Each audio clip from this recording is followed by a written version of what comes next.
Jean. Je vous propose, sans plus tarder, qu'on enchaîne avec la séquence suivante de l'émission. Notre invité de la semaine, cette semaine, qu'on a le plaisir de recevoir, il s'agit de la moitié de Hit the Road, Clément Dumais.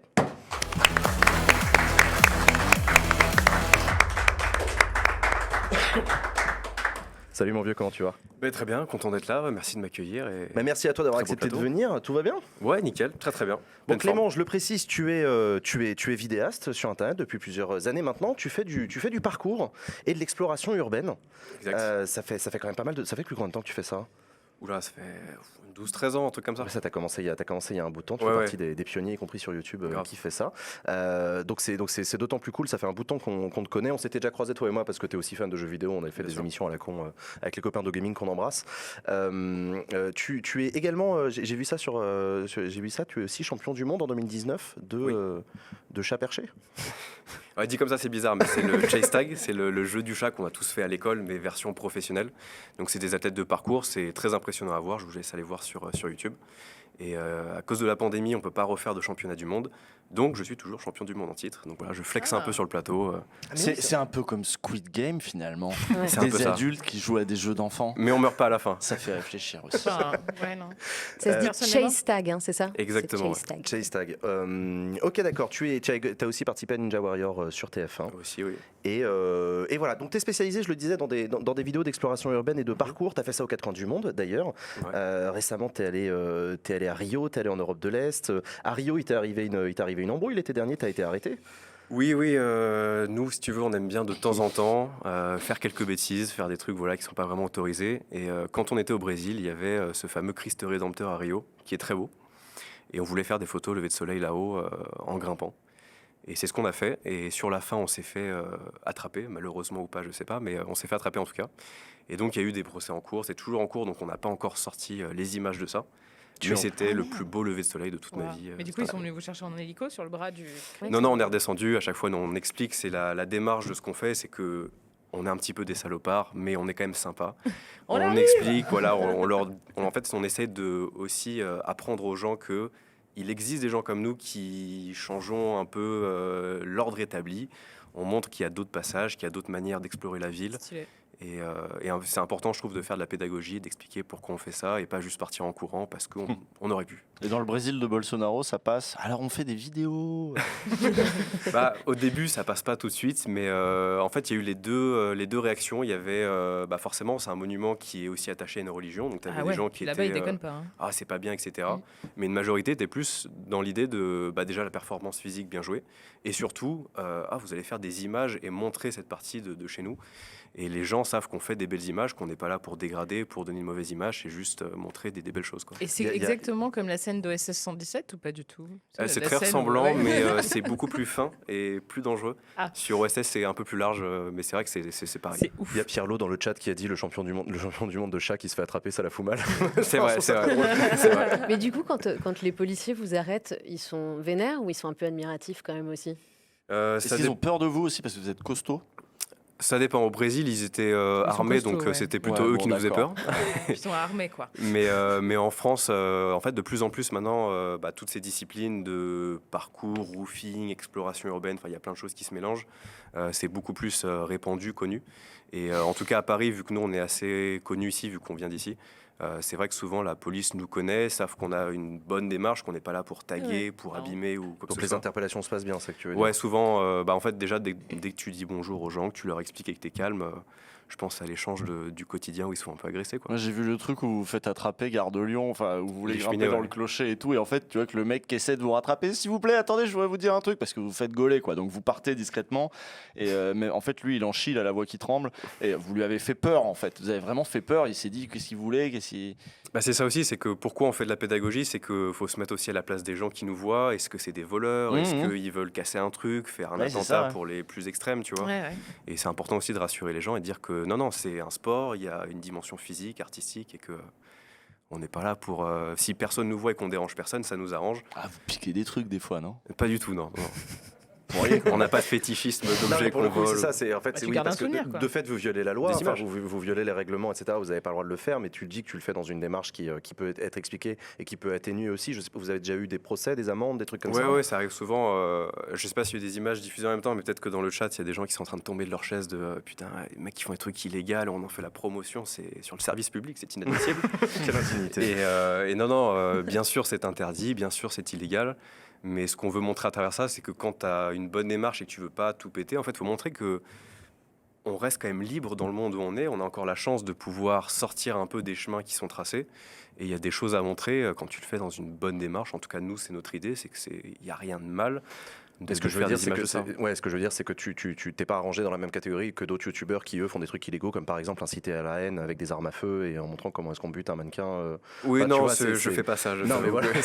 Mais bon, et en même temps, il y a peut-être des gens qui s'amuseront à faire le parallèle en disant ces youtubeurs qui sont au-dessus de la loi. C'est peut-être des trucs que tu as entendus. Ah, complètement, ouais, mais tout aussi des gens qui nous disent, pour l'exemple de la Tour Eiffel qu'on avait grimpée en 2015, ça va inciter des terroristes à prendre le même itinéraire pour aller poser des bombes. Ah oui. Alors, entre la vidéo qu'on a faite en 2015 et aujourd'hui, il y a des parois de verre qui ont poussé autour, etc. Et encore une fois, c'est pour que le mec de Daesh, il ait 15 ans de parcours dans les pattes, qu'il soit apte à grimper, à ne pas tomber, à faire son repérage. Enfin, oui, ça peut exister, mais je veux dire, demain sur YouTube, tu tapes comment faire une bombe artisanale. Tu as des vidéos qui expliquent très bien, tu vois. Autre truc que tu as fait, tu as fait un documentaire sur Brutix. Oui. Tu es allé faire de l'exploration urbaine dans les ruines de l'URSS. Oui. Tu J'adore peux nous en l'URSS. Ah bah alors explique-moi, ça Mais m'intéresse. moi aussi. Après on va parler politique. Oui. Ça m'intéresse aussi. Jules aussi, les ruines Ouais, de ouais, l'URSS. ouais. Ça a fait marrer la régie, t'as entendu? Du coup, c'est quoi ce projet de documentaire? C'est hyper intéressant. Tu allais visiter des vieux bâtiments soviétiques? Ouais, en fait, ce qui est trop cool, alors je sais pas si c'est trop cool, mais ce que nous on adore, c'est que justement après la chute de l'URSS, c'est qu'il y a beaucoup d'endroits, notamment en Ukraine, où ils avaient plus les moyens d'entretenir l'héritage du soviétisme, donc des grandes bases de radars, des trucs militaires, etc. Et donc c'est à l'abandon et super bien conservé. Et vu que c'est de l'histoire relativement proche de notre époque contemporaine, t'as l'impression d'être un espion de l'époque, tu vois, qui va infiltrer comment on C'est va... James Bond, quoi, aussi, un peu. Ouais, Parce que même l'architecture est très particulière, le brutalisme. Exactement, le machin. c'est des trucs qu'on aime beaucoup. Et c'est ça qui est chouette, c'est que tu vois, moi, comme tout le monde à l'école, la guerre froide, ça fait chier, quoi. Et en fait, redécouvrir cette histoire à travers l'exploration et de se dire, putain, il y a les vieux plans d'un vieil ordi. À l'époque, si j'avais été un espion, mais j'aurais été genre... surmédaillé par mon gouvernement pour avoir découvert ce truc-là et tout. Ouais, t'aurais risqué ta vie surtout à l'époque. Oui, non, bien sûr. Aujourd'hui. Mais il y a ce côté très, tu vois, très, très proche, une histoire proche, tu vois. Ouais, mais je vois ce que tu veux dire, c'est intéressant. Est-ce que ça a fait changer l'image que tu te faisais de l'Union soviétique du coup? Complètement. Ah ouais Dans Non, quel sens alors? que maintenant j'ai des marteaux et des faucilles chez moi. Non, ce qui est impressionnant, c'est après forcément tu t'intéresses aussi plus poussé à l'histoire, pas juste la surface qu'on gratte à l'école, tu vois, tu vas un peu plus loin et tu te dis putain, alors certes il y a beaucoup de choses qui sont pas bien avec le soviétisme et l'Union soviétique et compagnie, mais il y a quand même la déterre sur plein de choses, notamment le programme spatial. C'est genre deux mecs qui à eux deux ont tenu un programme spatial là où les États-Unis avaient des équipes entières, des millions, et tu te dis dans ce gros truc qui s'est effondré, il y avait des têtes pensantes incroyables. Oui. Et il y a des mecs qui ont retourné ciel et terre pour créer de la technologie dont on sert aujourd'hui, tu vois, même les fusées et compagnie, jusqu'à récemment, c'était encore les Soyouz et compagnie, quoi. Je précise d'ailleurs que tu as sorti un livre également qui s'appelle Les Infiltrés aux éditions du Chêne. Exactement. Ouais, c'est ça, aux éditions du Chêne. Un livre de photos du coup qui retrace, justement tu fais l'exploration urbaine, donc tu le disais, faire des images, des photos. Et c'est absolument splendide comme livre, donc je vous invite à vous le procurer dans toutes les bonnes librairies. Tu sais que tu es sur Backseat ici, Clément, donc tu connais un peu la question que je pose à tous mes invités. Ouais. Et toi, dans ta vie, la politique, ça a quelle place ? Ça t'intéresse, ça te fait chier, ça te passionne? On va tomber dans des débats. Non, mais dis-moi tout. Non, en plus, c'est étonnant parce que t'es allé de toi-même sur une défense de l'URSS. Même moi, j'ai rien eu à faire. Je me dis, je regarde. Je te facilite la tâche ce soir. Ouais. Et donc voilà, donc je me dis, tiens, t'as une aisance quand même pour dire, allez, vas-y, on peut un peu parler de ça. Ouais, avec le spectre qu'on a, bien sûr, il y a des sujets comme ça qu'on peut aborder. Après, la question de moi et la politique, moi j'ai une famille où voilà, ça parle de politique depuis toujours. Ok, donc toi à la maison, il y avait de la politique. Bien sûr, encore là, au repas de Noël, il y avait de la politique pendant 4 jours. Enfin, tu vois, le bon truc classique en France, tu vois. Et non, moi d'une manière générale, tu vois, je suis quelqu'un qui est très, très solitaire dans la vie, etc. Et j'avoue que la politique, un peu, je m'en fous un peu, tu vois. Et plus le temps passe, plus j'ai des idées un peu arrêtées sur tout ça, où comment dire, j'ai l'impression que tout est fucked up, tu vois, que quoi qu'on fasse, c'est foutu. T'as beau essayer de changer, tu peux changer, tu vois, on le voit depuis que je suis né, quand tu regardes les présidents de la République, c'est juste des gestionnaires qui ont rien apporté de nouveau. Il y a quelques petits trucs en plus de temps en temps, mais il n'y a pas eu de révolution, entre guillemets, sur des idées, des projets vraiment très concrets. On se fait juste gérer par des mecs qui sont dans le système capitaliste. Ah bah c'est pas Lénine, hein, et sûr. Bien sûr, sans rentrer dans les extrêmes comme ça, c'est juste des gestionnaires, tu vois. Il n'y a pas eu de grands donc il y a une travaux, impuissance du politique ou une absence de volonté de changer. Même l'imagination, en fait, tu es sensible à l'imaginaire. C'est-à-dire que l'entreprise des communistes de faire justement ces bâtiments et cette science à la gloire de l'homme, juste l'homme, cette espèce de projet, cet imaginaire débloqué, ça te parle et tu te dis là maintenant on aura des pâquerettes dans des rêves de puissance personnelle machin, mais il y a plus d'ambition, c'est ça? Ouais, alors je suis pas non plus pour là faire des plans de 5 ans à la soviétique sur on développe l'agriculture pendant mais non, moi c'est plus le système en général capitaliste. On sait que ça aurait une fin, que ça peut pas durer, que ça nique tout le monde, la planète, les humains et compagnie. Mais pour autant, est-ce que j'ai quelque chose à proposer pour la suite? Non. Et moi, je suis plus, tu vois, en fait, l'idée que j'ai sur la politique, c'est très gamifié, tu vois. Okay. Il y a des règles établies, comme des règles du jeu. C'est la société capitaliste qui nous l'impose. Et maintenant, il faut arriver à trouver son chemin, parfois tricher sur les règles, aller dans des endroits où tu n'es pas censé aller pour faire ce que tu as envie de faire. Et je suis très attaché, et c'est peut-être lié au sport que je fais, à la liberté en général, liberté de mouvement et compagnie. Et c'est aussi à travers ces projets qu'on fait tu me dis, voilà, c'est impossible de grimper ce bâtiment, t'as pas le droit d'aller là-bas, je vais te prouver que si, que je suis un être humain, que si j'ai envie de me déplacer, je peux aller où je veux, quand je veux. Et tant que tu déranges pas autrui, que tu fais... Enfin, tu vois, il faut quand même respecter des principes de base c'est pas non plus l'anarchie de, vas-y, je vais zigouiller tout le monde si je veux aller là-bas, et voilà, ça marche pas comme ça. Mais je t'avoue que je pense, comme beaucoup de gens, face à la politique, je suis en mode impuissant de... Quoi qu'on fasse, il y aura un Macron bis, un Macron bis, et puis ce sera toujours des gestionnaires et on va rester dans ce truc qui évolue pas trop. Et tu crois à la perspective d'un changement de ça ou parce que tu as posé le truc en disant il y a des règles. Il a dit il y aura une fin au capitalisme. Ouais, mais du coup, c'était clair. Est-ce que tu vois une perspective? Parce que c'est aussi ça qui a peut-être changé dans ce que tu dis, parce que t'es pas le seul à le dire sur ce plateau, je te rassure. Il fut un temps où des générations comme celle de nos parents ont pu voir des expériences, des tentatives de changer les choses, y compris de manière radicale parfois, pas seulement. Toi, ça n'a pas l'air d'être ton discours. Toi, tu es dans un mood... en fait, disons que tout est centralisé, tout est mondialisé, automatisé. Enfin, tu vois, même aujourd'hui, tu veux faire un truc avec la France, il y a l'Europe au-dessus, et puis après, il y a aussi tous les partenaires commerciaux. Enfin, on est quand même bloqué par tout ce système commercial, tu vois. Donc, je suis pas sûr qu'on puisse changer, peut-être en donnant plus de pouvoir à des localités, tu vois. Alors, pas non plus faire des États fédéraux comme aux États-Unis, mais je pense que chaque commune, tu vois, chaque communauté, peut-être redonner plus de pouvoir je sais pas, aux régions de France, aux maires, pour que voilà, tu puisses dans chaque endroit résoudre les problématiques, tu vois. Et du coup, quel regard tu portes sur la campagne présidentielle qu'on vit actuellement? Parce que ça doit te saouler. Du coup, de ce que tu me dis, tu dois dire non, mais de toute façon, c'est... Ah ouais, non, là, moi, c'est la mascarade, hein, quand tu vois tous les extrêmes qui se lèvent. Et puis, enfin, c'est lié aux médias aussi, tu vois. On parlait, je pense à l'émission avec Simon, tu vois, où vous parlez surtout de comment ça, des youtubeurs font leur gratte sur des choses graves qui se passent dans le monde. Les médias, c'est un peu pareil. Forcément, ça vend plus de papier quand il y a un Zemmour qui dérape, quand tu as des gens qui se mangent la gueule. Mais c'est le système qui veut ça, c'est que tu dois vendre des papiers pour vivre. Donc, tu vas surfer sur les inégalités et les problèmes qui se passent. Mais derrière, on parle pas du fond, on parle pas de changer de juste sortir tous les doigts du cul pour essayer de résoudre soit les problèmes avec la planète, soit aussi les inégalités qu'on a en France, quoi. C'est un peu catégorique quand même. Il y a certains médias qui cherchent quand même oui, mais ça reste des médias, je trouve, quand même vachement indépendants, qui n'ont pas la portée de les grandes chaînes qui diffusent juste du divertissement, information. Oui, c'est du divertissement, tout à fait. Ouais. C'est du média d'opinion, du divertissement. L'infotainment, mais c'est ce qu'on fait aussi, tu me dis. Oui, c'est ce qu'on fait aussi. Nous, on s'en fout du fond. Oui. Tu trouves que ta démarche, elle est politique, du coup?